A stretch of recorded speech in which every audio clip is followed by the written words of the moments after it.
क्या आपने कभी सोचा है कि कैसे किसी ने 22 साल की छोटी उम्र में लिमोजिन जैसी लग्जरी कार खरीद ली? कैसे कोई 30 साल की उम्र में रिटायर होने के बाद भी कंफर्टेबल और शानदार जिंदगी जी रहा है?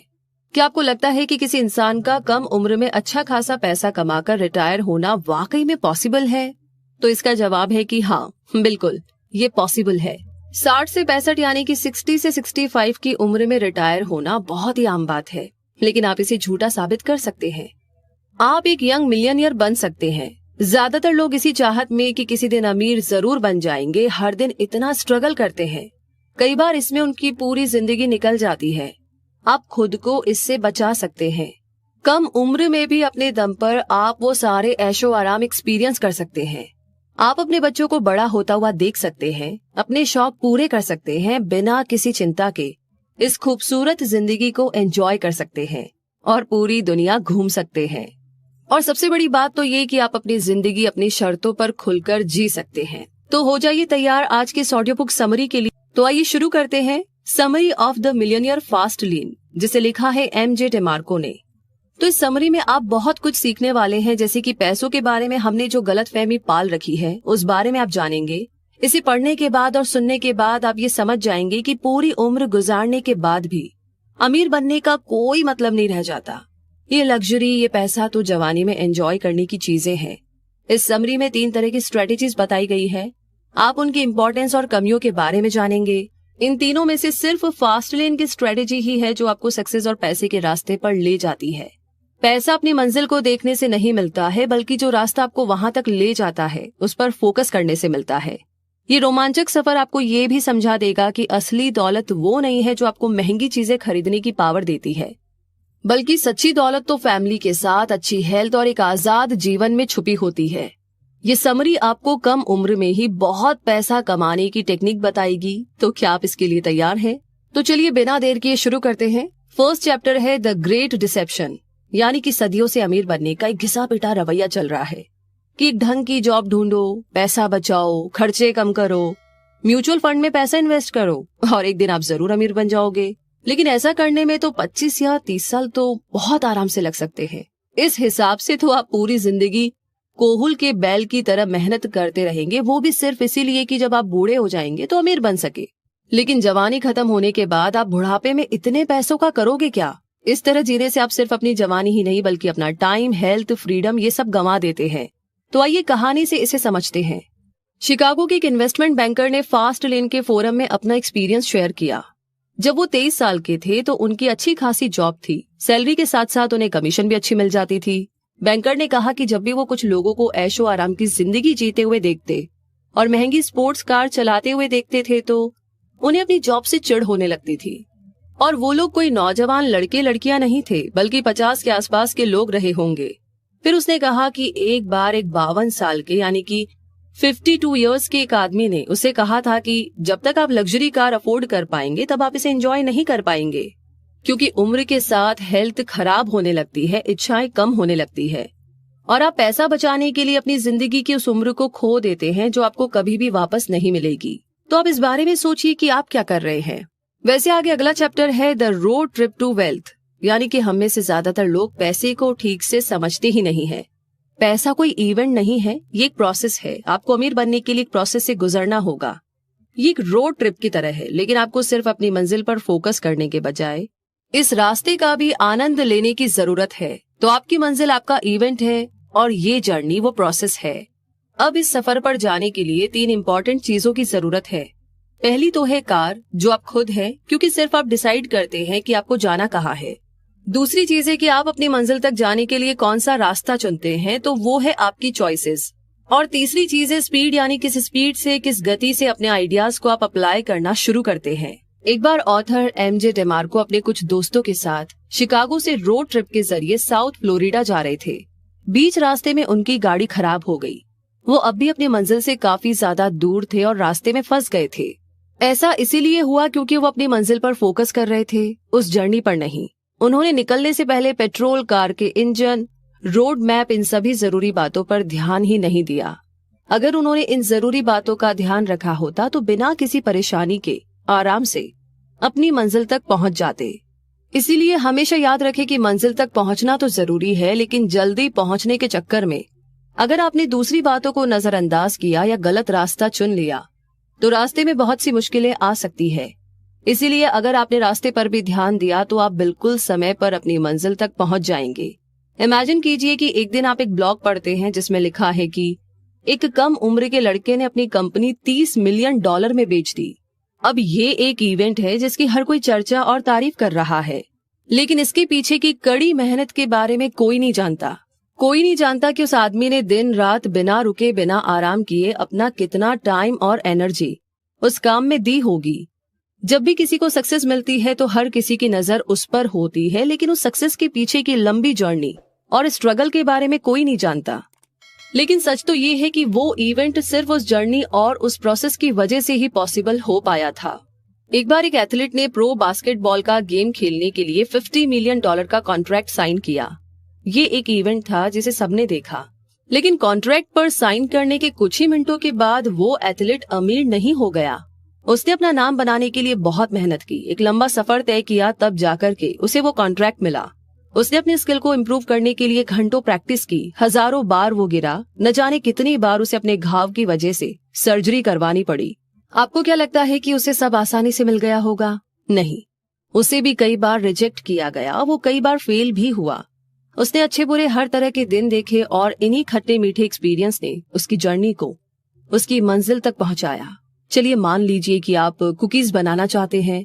आप किचन में जाते हैं और एक बोल में चीनी और आटा मिक्स कर देते हैं। आपको क्या लगता है क्या होगा? आप आंखें बंद करेंगे और कुकीज अपने आप तैयार हो जाएंगे? नहीं, ऐसा कुछ भी नहीं होने वाला जब तक कि आप कुकीज बनाने वाले हर सामान को बोल में नहीं डालेंगे, एक रेसिपी में दिए गए हर इंस्ट्रक्शन को फॉलो नहीं करेंगे, तब तक कुकीज नहीं बन सकती। तो सक्सेस भी एक रेसिपी की तरह है, जब तक आप जरूरी बातों का ध्यान नहीं रखेंगे तब तक आपको दौलत नहीं मिल सकती। अगर एक भी इंग्रेडिएंट, एक भी मसाला छूट जाए तो रेसिपी खराब हो जाती है।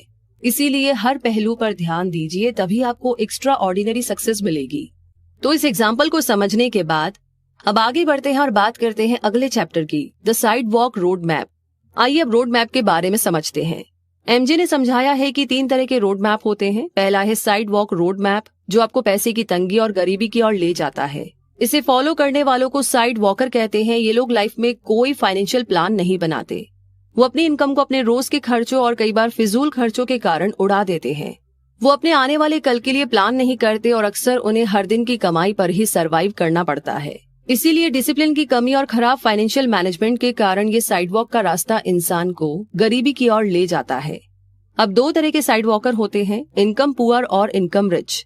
ऐसे लोगों की नेटवर्थ 0 या नेगेटिव होती है। रिसर्च से पता चला है कि 85% यानी कि 85% अमेरिकन इस कैटेगरी में आते हैं। ना इनके पास कोई सेविंग होती है, ना पैसे और ना ही कोई डिपॉजिट। इतना ही नहीं, इन लोगों पर बहुत भारी लोन भी होता है, जिसमें car loan, home loan, personal loan सब कुछ शामिल है। लेकिन फिर भी आपको उनके घर में latest flat screen TV, mobile, latest technology वाले सारे गैजेट और काफी कुछ देखने को मिलेगा। ये सब जिंदगी की जरूरतें तो नहीं है। हाँ, आप इन्हें शौक जरूर कह सकते हैं। Income poor side walker future के लिए पैसे नहीं बचाते, ना ही वो अपने बुढ़ापे के लिए कुछ प्लान करते हैं और ना ही जिंदगी की किसी इमरजेंसी के लिए। वो बस सारा पैसा शो ऑफ करने में बर्बाद कर देते हैं। इसीलिए जिंदगी के सफर के लिए ये रास्ता बिल्कुल भी सेफ नहीं है, क्योंकि अगर आपको रास्ते में ठोकर लगी तो आपको संभलने तक का मौका नहीं मिलेगा। ये ठोकर कुछ भी हो सकती है, जैसे जॉब का छूट जाना, इंटरेस्ट रेट बढ़ जाना, अचानक से कोई एक्सीडेंट होना, किसी बीमारी का शिकार हो जाना या फिर दुनिया में फैली मंदी। ये तो वैसा ही हुआ कि ऐसे लोगों के पास एक ब्रांड न्यू लग्जरी कार तो है, लेकिन हेल्थ इंश्योरेंस नहीं है। अब ऐसे में अगर उनकी लाइफ में कोई एक्सीडेंट हो जाता है तो उन्हें अपनी जेब से पैसे भरने पड़ेंगे, जिससे उन पर और ज्यादा लोन चढ़ जाएगा और फिर वो इस कभी भी ना खत्म होने वाली गरीबी के जाल में उलझकर रह जाएंगे। अब बात करते हैं इनकम रिच साइड वॉकर की। एक बार एक रैपर था जिसने सिर्फ 3 साल में 2 हिट रैप सॉन्ग्स दिए और वो काफी फेमस हो गया, लेकिन बहुत जल्दी ही उसका दिवाला भी निकल गया था। आपको सुनकर हैरानी होगी कि वो हर महीने $4 मिलियन कमा रहा था, लेकिन फिर भी उसकी फाइनेंशियल कंडीशन बहुत खराब हो गई। इसका भी वही कारण था, पुअर मैनेजमेंट स्किल। जैसे कि फेमस एक्टर, म्यूजिशियन अक्सर अपने लुक्स को मेंटेन करने के लिए लंबा पैसा खर्च करते हैं।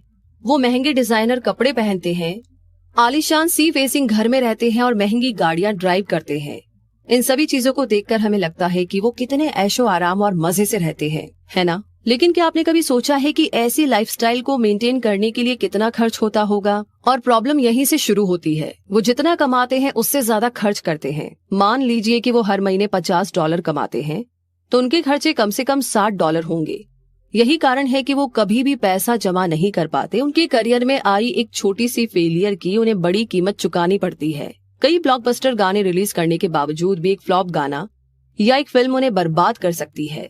तो साइड वॉक रोड मैप को समझने के बाद अब आगे बढ़ते हैं और बात करते हैं, हैज योर वेल्थ बीन टॉक्सिफाइड? यानी कि हम अक्सर वेल्थ को उन चीजों से आंकते हैं जो महंगी चीजें हमारे पास होती है, लेकिन ये नजरिया गलत है। पैसों की वर्थ जानने का सही तरीका है वेल्थ ट्रिनिटी। जैसा कि नाम से ही समझ में आता है कि इसमें 3 चीजें शामिल है, फैमिली, फिटनेस और फ्रीडम। सबसे पहले वेल्थ का मतलब होता है अपने परिवार से एक गहरा और मजबूत रिश्ता। दूसरा है हेल्दी और फिट बॉडी। एक हेल्दी और स्ट्रॉन्ग बॉडी से ज्यादा कीमती कुछ नहीं होता। और तीसरा है फ्रीडम, यानी कि आजादी। ये अपनी पसंद से डिसीजन लेने और अपने तरीके से जिंदगी जीने की आजादी के बारे में है। पैसे भी 2 तरह के होते हैं, असली और नकली या आर्टिफिशियल। नकली पैसे का मतलब है पैसे का भ्रम होना। ये असली पैसे को बर्बाद कर देता है। आइए एक एग्जाम्पल की मदद से इसके फर्क को समझते हैं। एक्सप्रेसवे के पास एक अपार्टमेंट था। उस अपार्टमेंट को देख करके लगता था जैसे उसे रिपेयर की जरूरत है। उसका रंग धुंधला हो गया था और वो जगह जगह से टूट फूट गया था। एमजी जिम जाते वक्त अक्सर उसे देखा करते थे। उस पुराने अपार्टमेंट के पार्किंग लॉट में उन्होंने एक बहुत महंगी लग्जरी कार खड़ी देखी। उन्हें उस कार के ओनर के बारे में सोचकर आश्चर्य होता था। अगर वो $60,000 की कार अफोर्ड कर सकता है तब तो वो बहुत ही दौलतमंद होगा। लेकिन अगर वो इतना अमीर है तो ऐसे अपार्टमेंट में क्यों रहता है जिसकी हालत इतनी ज्यादा खराब है? उसी तो एक आलीशान बंगले में रहना चाहिए। तो इसका राज था कि उस कार का ओनर बिल्कुल भी अमीर नहीं था, वो बस अमीर दिखना चाहता था। इसे ही आर्टिफिशियल वेल्थ कहते हैं। ऐसा तब होता है जब आप सच में पैसे वाले नहीं होते हैं, लेकिन पैसे वाले होने का दिखावा करते हैं। आइए एक और कहानी सुनते हैं जो साबित कर देगा कि महंगी चीजें होने से कोई पैसे वाला नहीं हो जाता। असली वेल्थ है आपका परिवार, अच्छी हेल्थ और आजादी, यानी कि फ्रीडम। जैसे हेनरी सुकरानो एक बड़ी दवाई बनाने वाली कंपनी में काम करता था। वहाँ वो अच्छा कमा रहा था। कुछ समय के बाद हेनरी ने अपना ड्रीम हाउस खरीदा जिसकी कीमत थी $1.8 मिलियन। उस आलीशान बंगले में स्विमिंग पूल, 5 गाड़ियां रखने जितनी बड़ी गैराज, घोड़ों को रखने के लिए अस्तबल और वो सब कुछ भी था जो आप एक बंगले में इमेजिन कर सकते हैं। वहाँ रहने से हेनरी को लगता था कि वो बहुत अमीर है। एक दिन कंपनी में पॉलिटिक्स की वजह से उसके काम पर उंगली उठाई जाने लगी। अब उसे पहले से भी ज्यादा काम करने के लिए कहा गया। हेनरी को रोज काम पर जाने के लिए ट्रैवल करना पड़ता था। उसका पूरा दिन या तो काम करने में या सोने में ही बीत जाता। हेनरी ने अपना मनपसंद घर एंजॉय करने के लिए और सुकून से रहने के लिए खरीदा था और अब उसको एक पल का भी चैन नहीं मिल रहा था। इस घर को खरीदने के चक्कर में उसके रिश्तों और उसकी हेल्थ पर काफी बुरा असर हुआ था। उसके पास अपने बीवी बच्चों के लिए वक्त ही नहीं था। वो हर समय स्ट्रेस में रहने लगा। वो अपने ऐशो आराम के लाइफस्टाइल में फंस गया था जिसने उसकी आजादी, उसकी शांति सब कुछ छीन ली थी। तो क्या समझे आप? हेनरी सिर्फ ये जताना चाहता था कि वो कितना दौलतमंद है, इसीलिए उसने इतना महंगा घर खरीदा, लेकिन असल में वो उसे अफोर्ड नहीं कर सकता था। अब उस घर के खर्चों को उठाने के लिए वो लगातार काम करता रहा जिसने उसका चैन, आजादी सब कुछ छीन लिया। तो आर्टिफिशियल वेल्थ इस तरीके से असली पैसों का नाश कर देती है। इसी के साथ आगे बढ़ते हैं अगले चैप्टर की तरफ, misuse money and money will misuse you. यानी कि अक्सर देखा गया है कि इंसान के पास जितना ज्यादा पैसा होता है उसका लोन उतना ही बढ़ता जाता है, क्योंकि आप जितना ज्यादा कमाने लगते हैं उतना ही ज्यादा खर्च भी करने लगते हैं, जिससे लोन बढ़ जाता है। अब आप इस लोन को चुकाने के लिए दिन रात बस काम में ही लगे रहते हैं। ज्यादा काम करने से आपको स्ट्रेस होने लगता है, आप चिड़चिड़े हो जाते हैं, जिसका बुरा असर आपके रिश्तों, आपकी हेल्थ सब पर पड़ता है। इसीलिए कहा जाता है कि पैसा आपके लिए खुशियां नहीं खरीद सकता। पैसा आपकी जिंदगी आसान तो बना सकता है, लेकिन जरूरी नहीं कि वो उसे खुशहाल भी बना सके। पैसे के साथ अगर आजादी भी हो तो वो खुशियां जरूर देता है। पैसे का इस्तेमाल सिर्फ आपकी इच्छाओं को पूरा करने के लिए नहीं किया जाना चाहिए। आइए अब जानते हैं कि अगर आप पैसों को मिसयूज करेंगे तो उसके क्या क्या रिजल्ट हो सकते हैं। जैसे एमजी ग्रेजुएशन पूरी करने के बाद एक कंस्ट्रक्शन लेबर के रूप में काम करने लगे। ये काम थोड़ा थकाने वाला था, लेकिन सैलरी अच्छी